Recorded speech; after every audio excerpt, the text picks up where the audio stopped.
Hey everybody, welcome. Welcome. Hey Ian.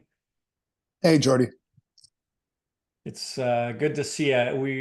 We don't see much of each other in the summer, and always good to see Ian back at work. I always find, September, it's the new year from Really is in so many ways, isn't it? you know, not to mention it's my year end at the end of August, but that's a whole other issue. So scrambling to deal with that.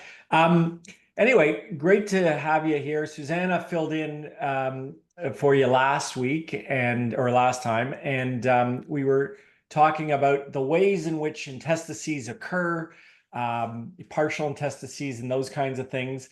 And then this week, we're going to talk about really the problems and what we should be warning our clients about, what we see um, uh, when intestacies occur, and our solution to the problem. So before we get into that, we left off last week just talking about the need for um, doing really, detailed investigation when confronted with the administration of an intestacy, and how family trees are so important. And I know you've had many cases, including some solicitor negligence cases that we've seen in this case. So maybe we'll just highlight that once again, and then move on to some other problems. Yeah, I mean, the thing that strikes me always with intestacies is it's like picking up a rope. Like there's always another angle or a possibility of another cousin or a second cousin that we haven't considered, and the difficulty in chasing them down. It really is. Um, Obviously, we're going to talk about solutions, but it is one of them on the solicitor's negligence side over the years. It is truly the one of the most important and most difficult fixes that exist, just because of the fact that it is a little bit like picking up mercury, trying to find everyone. And just how does, why is it the solicitor's negligence here on an intestacy? How does that come to be? Well, the drafting, if you've created an intestacy, Right, notwithstanding your instructions, right. that's the big worry. And also, if you've misunderstood the family tree, uh, Ah, I have a classic case years and years ago when I first started doing this work. Was the family tree it was this complicated, and there was a one person on there that was actually left with a question mark, and the lawyer didn't go back to fill that in, and it created nothing but problems. A partial intestacy for that gift, and then we didn't know how to find the person, so expense was undertaken to find the intestate heirs and so on. So it can be uh, like you're digging a hole in deeper and deeper.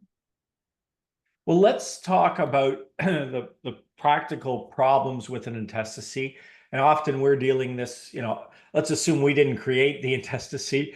We're dealing with the problems that we have to brief our clients on with an administration. So the first is, of course, there's no one who has authority to administer this estate, absent a court order. And so that's the very first issue that we're going to talk about. Um, so we have and we're speaking about Ontario right now, but most jurisdictions have things like this, restrictions on who can be appointed as the estate trustee of an intestacy. So the key here is that it's got to be an Ontario resident. So even if the next of kin are not Ontario residents, the estate trustee must be an Ontario resident. And the delay can't be underestimated. I mean, we're already looking in Ontario and Toronto court right now into March and April for dates first up to get appointments if it needs any sort of judicial intervention. And of course, an application with an intestacy. If you think probate applications are slow, the intestate applications without a will are even worse because of the scrutiny that has to be undertaken. Yeah, and so what we need and the appointment is under Section 29 of the Estates Act, which really doesn't say exactly who gets appointed. It gives them kind of a priority list in a sense. It's been evolving over the years, but you need the consent of the beneficiaries. So the intestate heirs who together have a majority interest. So you can't just go off and do it without the input of the heirs and beneficiaries.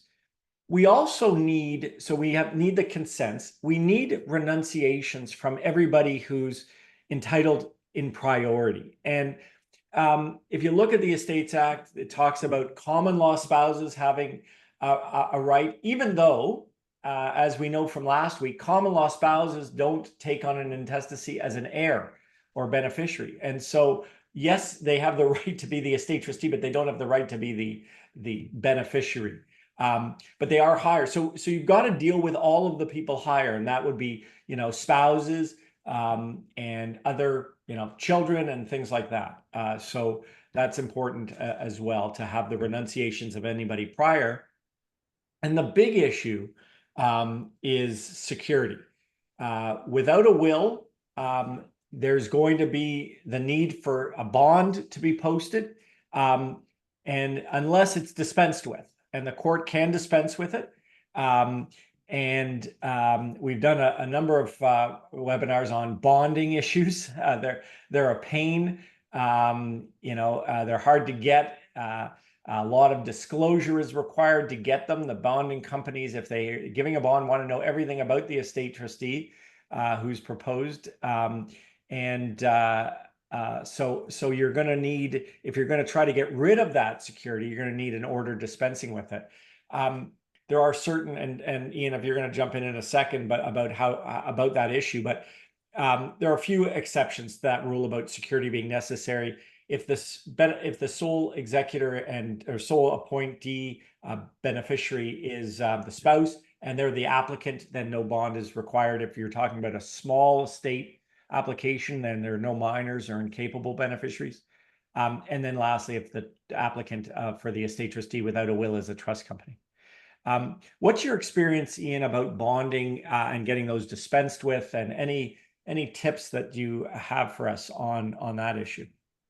Sure. I mean, those applications are brought generally as a matter of course, but as I spoke about earlier, the intervention of the court in any of these steps is available, and this is one area where the court may see the application and the affidavit in support, and there's a pretty rigid formula in terms of what you need to advise the court of, any debts, any outstanding liabilities, and so on, which has been sort of pretty firmly entrenched, certainly through the case law and the court's office. They've got a pretty bureaucratic checklist that they want to go through.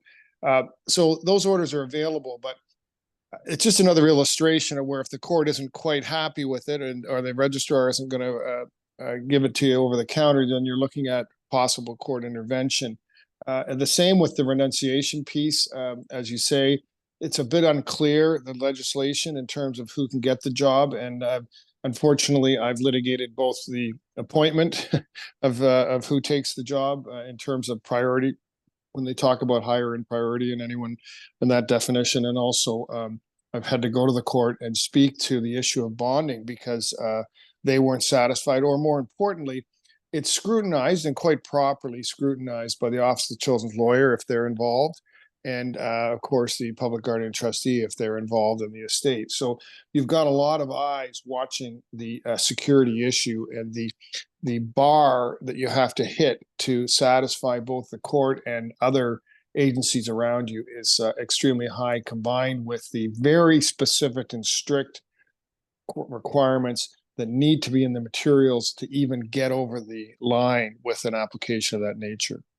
Yeah, and maybe we'll come back to that because I have a couple of things to talk about on the bonding thing, and just to show maybe the court manual. But let's move on to what are aside from the problem of getting somebody appointed, then we got the problem of what they can do, and so there's some unique things about an intestacy and limits on what can do. So this issue about automatic vesting of real estate is governed by the Estates Administration Act, and it's from, I think, historically it's from, I mean, it's from English law, and the whole idea that land was treated differently than non real estate, a personal property, as it was called. And so what we have here is that if there's real estate involved in an intestacy, our act says that if nothing happens after 3 years, within 3 years of death, that property no longer is part of the estate. It is now vested in the heirs automatically. And we sometimes see that to be a benefit in the sense you don't need to do a transfer, but that is can be very cumbersome to deal with when they try to sell it, of course, because it's a very complicated and section, and it raises a whole bunch of issues.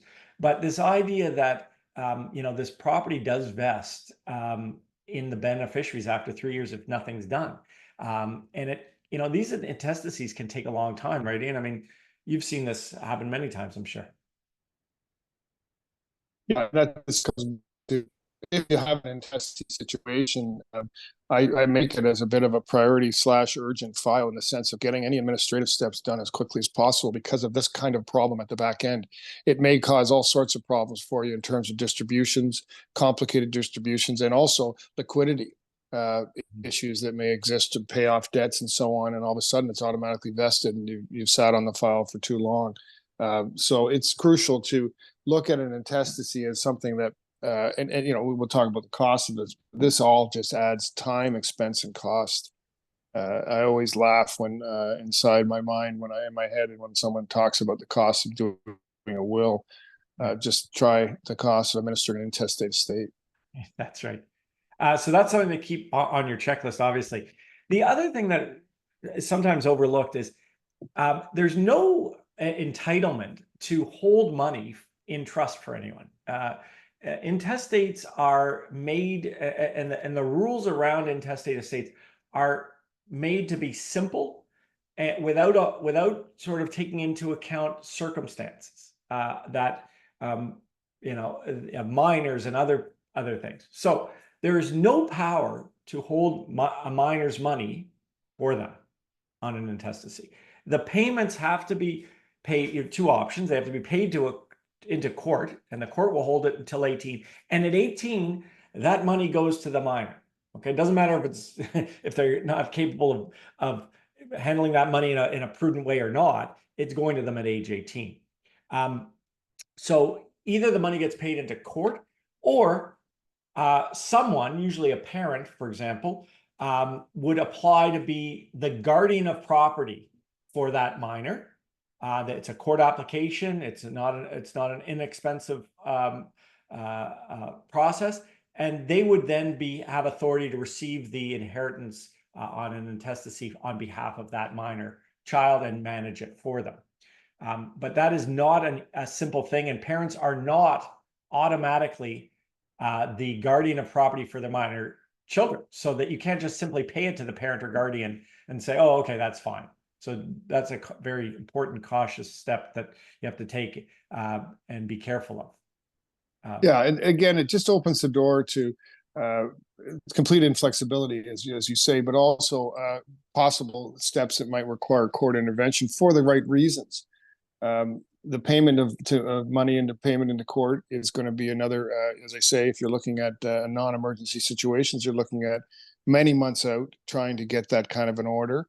And the guardianship applications are as you say, they're not just they're complicated, but they're tied to fairly what I would describe as ineffective legislation. The Children's Law Reform Act has never really been properly reformed to accommodate the proper guardianship applications. So what you have to do is you have to actually mirror a substitute decisions act guardianship application using a lot of the tools that are in that act. And the children's lawyers come to expect that that's kind of the minimum requirement. And so again, there's nothing in the legislation that helps you. So if you come into this cold, you're relearning this. It's serious legal work in the sense of having expertise, and it's a barrier to entry in terms of access to the justice timetables. A few other things. there's no power to pre-take compensation. So an estate trustee who's administering an intestate estate under a certificate of estate trustee without a will does not have the right to pre-take compensation. And so to be paid, they need either the consent of all of the heirs if they're able to consent, or a passing of accounts. And so that's another issue. And lastly, there's a reason we include all those clauses in our wills. Those what they call boilerplate clauses or administrative provisions or all of those things. That's to overcome the limits that we would have if there was no executor appointed in a will, which is the case as on an intestate estate. And so, any kind of corporate transactions, borrowing money, settling debts are a little bit easier, but there's a lot of protections, obviously, that you don't have on an intestacy that you get by virtue of the terms of the will. So that's important as well. Yeah, and it's such a crucial sales point to me when I'm trying to convince clients that they need to get a will, whether it's through me or whoever. I don't care in the sense you're looking at huge time, expense, uncertainty, possible court proceedings, and finally, those boilerplate clauses mean something in some situations. They don't always mean anything in every situation, but in the right situation, they are godsends in the sense of, the asset, you didn't know that the asset would require the certain boilerplate clause powers. And again, it comes back to, it's not about, sales as much as it's about informing the public as lawyers, saying, these are important elements to a possible scenario. And that's all we can do for you is just predict as many of the scenarios as possible. And an intestacy gives you almost no ability except a straight line to administer. And in situations where complex assets involved, whether people like it or not, it can be problematic and require court intervention. So we're going to just highlight in the last few minutes the problems, and some of this affects us on how we administer the intestate estates or advise our clients, and also just when confronted with the issue of do I need a will, these are some of the issues. We talked about this vacuum, right? This delay in administration. There's nobody to deal with CRA. There's nobody to deal with the banks. There's nobody, can't even get the information about what assets are out there because there is no one with authority. And so that's probably the number one issue. The second point, and then you can talk, Ian, about maybe 3 and 4. The second thing is, and I made this point, I think, in the first discussion, was we have chosen for intestate succession the idea of certainty. We've preferred certainty over fairness in any particular circumstance. So you're going to get what you're going to get, and it might not be what the testator would have wanted, or even what's fair, because intestate law doesn't care about fairness; it cares about certainty, and these people get under every circumstance. So that's what we've got. Maybe Ian, you can address the guardianship. Sure. Sure. Well, we talked a little bit about guardianship for property. This is guardian for minors. Who's going to look after the child? This is obviously even a hot button issue, even when we're getting instructions on wills. Sometimes young parents don't want to decide or can't decide. But again, the court's going to decide without the parents' input if you don't have the clause in there. I think it's a dangerous situation. And certainly when you get in situations more and more, we're seeing grandparents getting in the role of interested in being part of the guardianship matters. The common law spouse and stepchildren really is the most frightening. I saw a statistic recently that over half of new relationships in Quebec are common law. I don't know what the Ontario one, I just happened to see the Quebec one, but many people who are in situations where they are in a relationship for what they presume to be a situation that they're going to be protected in a common law relationship are left out completely in the cold to complex dependence relief applications, which are generally speaking, a nightmare to litigate. I can say with some vim and vigor, and then finally, of course, the stepchildren would have no rights, and that may or may not be what you want. Quite frankly, most often you want to accommodate stepchildren in some way in your will. The number 5 we've talked about paid into court. One thing that we want to highlight here is that there's no power to encroach. Obviously, there's no will. But there is a mechanism for the money that's paid into the court for the minor.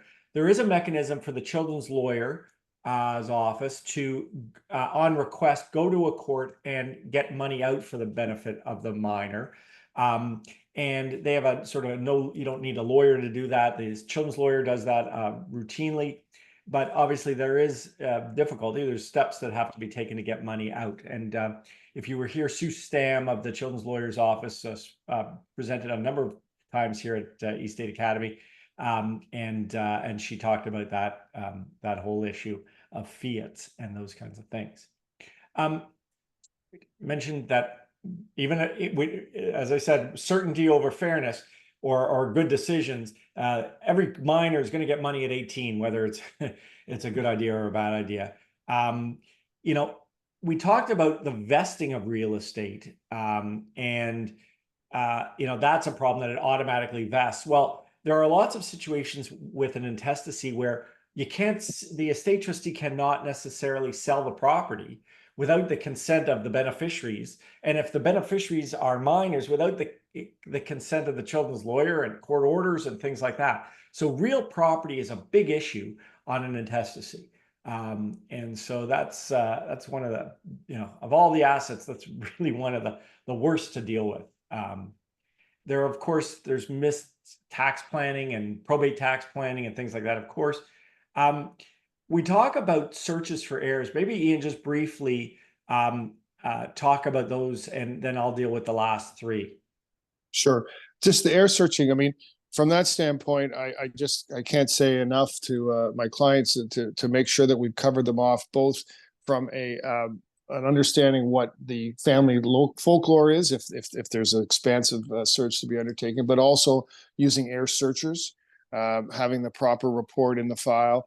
It's the only way to properly protect the executor, the administrator, and more importantly, it's something that is readily available. There are some great services out there that are available both throughout Canada and the world. So it's one of these things that the courts have very little patience for if you've done a half-hearted effort to search for heirs when the resources are there. Yeah. There's also, remember that we have to make reasonable inquiries about the children of somebody, and so descendants, and so that includes not only interviewing and gathering as much data as you can about the family, but also doing a parentage search in the Registrar General's records, which is considered to be part of a reasonable inquiry for these kinds of things. It's hard to prove a negative. It's hard to prove that there are no children of this person, but that's what we're almost required to do. I just want to touch on the idea of laughing heirs. Our intestate law, unlike other jurisdictions, has no limit on how far you have to go. You can go abroad to find an heir. Even if you're the 15th cousin, if you're the closest heir, you get it. Even if you had no connection, other than blood relation, no connection with the deceased. We call those people laughing heirs. They're inheriting as heirs, even though they had nothing to do with the deceased, and the deceased probably might not have even known about them. And so that's the possibility that you have with our intestate law. If an estate trustee dies, an estate trustee of an intestate estate dies, there's no devolution of executorship. So it doesn't go to their executor to administer. So we have that problem. If that happens, we need to bring another court application to appoint a replacement. And the last, and Ian, escheat. Most of the public thinks that if they die with, or some of the public thinks, if you die without a will, that it goes to the government. We call that escheating to the government, to the crown. That doesn't happen very often, because that would mean there would be no descendant at all anywhere, no blood relative that would take. Have you seen that before, Ian? Oh, sure. And over the years, my dad used to describe it that the money always seems to float to the top, and you end up finding the beneficiaries. If there's money around, people tend to eventually show up in one way, shape, or form. But it is, my experience is, and I don't blame the government, but when it's a close call, they're in. Yeah. It's not they're not walking away. If you if they can smell it, they're like any other beneficiary. They're going to take a pretty hard line. I can only count on one hand how many times I've had to go really battle on these things, but I can tell you, I've certainly seen many tens of them come close. Don't think that the government isn't watching these, and they have a whole department of the PGT's office that will administer those. If it looks like it's going to steep to the crown, they'll take your money. Thank you very much. I just remember one case that we dealt with where it was either an escheat to the crown or the common law spouse of 30 years. And they fought they fought the dependent support claim like a charity. That's how hard they fought. That's right. But anyway, so we've talked about all the problems. Let's go over all the different solutions we have. Okay. Well, this is it.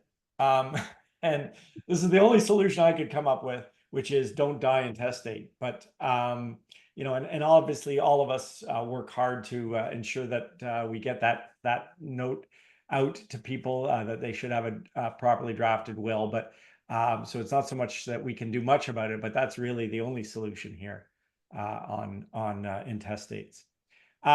Wanted to mention, thanks, Ian, very much. I wanted to mention a couple of things about eState.